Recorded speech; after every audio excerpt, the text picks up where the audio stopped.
Have you seen Star Wars? So this is kind of interesting news. Apparently there was a Ben Solo movie in the works over there at Lucasfilm, and it was going to be titled Star Wars: The Hunt for Ben Solo. I mean, that was a tentative title. This is coming from Adam Driver directly. I'm going to read from the article on Deadline. He did the interview with AP, and it says Adam Driver was not done with the Star Wars universe and pitched Lucasfilm and Disney a spin-off that would have been the direct sequel to 2019's The Rise of Skywalker.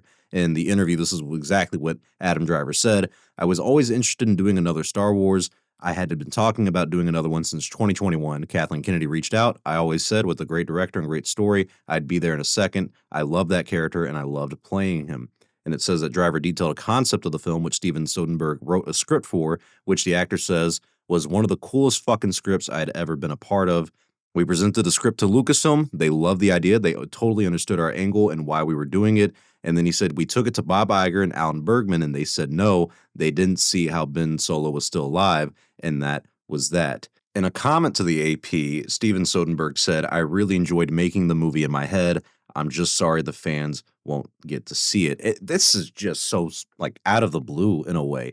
And I kind of understand where Disney's coming from. So here's apparently what happened. You know, they had this idea, Steven Soderbergh and Adam Driver. They work on a script and everything for this concept of the hunt for Ben Solo. What's odd is that it takes place after episode 9. So I clearly assume they have a reasoning for him to come back to life. Like they had an angle on it, as they said. And Lucasfilm was down to clown. They liked this idea and they took it to Disney. And Bob Iger and Alan Bergman. Alan Bergman replaced the other Alan Horn, who was the head of the Disney Studios department. These guys are kind of like the bosses of Kathleen Kennedy. I don't mean to say that in a derogatory sense, but that's just what the case is. And they said no. Disney was like, no, and they don't get, and I kind of see where they're coming from a little bit. And this is such a double-edged sword kind of situation. There's a lot of Ben Solo fans out there, especially fans of the sequels. Then you got the Reylo fans. It's another like section of the fandom, I guess. I have no idea what these people are about. But anywho, they would have loved this movie. And I do think this movie probably would have had some legs to stand on.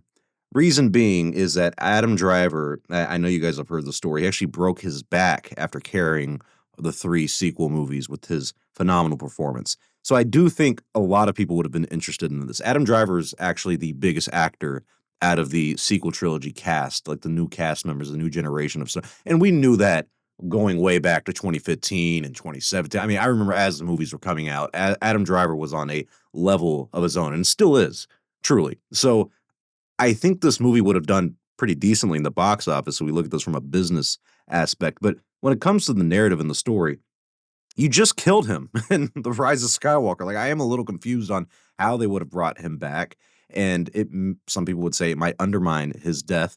But I think a lot of people were just so tuned out with The Rise of Skywalker. Just having him come back alone would have been, it just changes so many things. Because then if he's brought back to life, this is another one of those things with Star Wars where it's like, why do you guys keep bringing these characters? No, nobody can stay dead anymore. Why don't you just let the past die? Kill it if you have to, you know? But my point being is, when you looked at what happened after Solo: A Star Wars Story and the box office disappointment that was, I think a factor to that was you just killed Han Solo like 3 years prior in The Force Awakens. The Force Awakens, Han Solo dies, and you have a movie about him. Now, granted, this is a prequel movie in 2018. I think for audience members, there's something there where it's like, what, didn't you just kill him? Like, why are you doing a movie about him if you just killed him off in a movie? You know, I think the same thing would have happened with this in a way. People would have been, A, confused because he literally just died in the last movie. They said they pitched this in like 2021. So this would have been around the time that Rogue Squadron wasn't happening as the first film to come out and everything like that. Like, this probably would have been the first film in theaters if it had gone to fruition and if Disney had said yes to it. And that would have been odd, you know, going from he's dead in The Rise of Skywalker to, by the way, we have a new movie called The Hunt for Ben Solo. He's back alive. Like, it just, the talent behind it makes sense. Adam Driver, Steven Soderbergh is a, you know, pretty well acclaimed director. I'm not my biggest cup of tea. I think he's got like the basics of what you want in a good filmmaker. He's done all the Ocean movies, Oceans 11, 12, and 13. I thought those were very charming movies. The second one is not very good, but the first one and the third one are pretty fun movies to watch, honestly. I'm not a big fan of the whole heist genre in general, but still, Steven Soderbergh has the accolades to prove that he could probably do a movie like this. And this is another one of those situations where Lucasfilm and Disney, and it's mostly Disney in this situation, this specific situation, where you have like a talented team behind a movie, and you're like, well, why the hell wouldn't that even work? And then it just doesn't happen. My big one is like Guillermo del Toro and the guy who wrote the Dark Knight trilogy with Christopher Nolan. Those two were making like a Jabba the Hutt, Mos Eisley Cantina kind of movie set on Tatooine. I really don't care what that was going to be about. You have a team like that, you let that movie play out. I mean, Guillermo del Toro and the guy who wrote The Dark Knight working together on a Star Wars film. How's that not a recipe for success? At bare minimum, just a very solid and good Star Wars movie. And I think Lucasfilm hopefully will go that direction going forward of let's get like very talented filmmakers like we did with Tony Gilroy, we did with Jon Favreau, looked how Andor and The Mandalorian worked out. So if you get talented people to work on a Star Wars project, it might be a very well done movie or project or show, whatever it's going to end up being. And so it's just honestly shocking on so many fronts that A, this was in development loosely. We never heard anything about it until Adam Driver has come out and said something about it. And the fact that A, Lucasfilm was on board, and then B, Disney said no. That's just that's one of those things where it's like, dang, how much power does Disney really have in the situation? Of course, we know it's more power than Lucasfilm, naturally, but Lucasfilm has always been able to kind of operate with its own independence in a way. And this goes to show that at the end of the day, the buck stops at Disney. And now we can all look at Bob Iger and Alan Bergman and be like, damn, you guys kind of shot down a movie that might have been actually really good and beneficial for the fandom. I've said for years now, I think what Lucasfilm is going to try to do is the same thing that happened with the prequels and the Clone Wars. The Clone Wars gave the prequels a certain kind of validation in terms of quality storytelling, world building, and making the characters actually meaningful.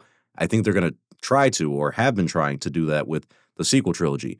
The Hunt for Ben Solo as a movie would have been something that probably would have enhanced the sequels. And then you get into the idea of like, oh, we call it the Hunt for Ben Solo, who's hunting him. And that actually would have been a very cool concept and something I said many years ago when it came to the Rise of Skywalkers. I think Ben Solo, Kylo Ren, whatever you want to call him, should have lived, and his punishment would have been a little bit of an exile, and just in general, the galaxy would have hated him, no matter what he did to save the world at the end of the day or save Rey.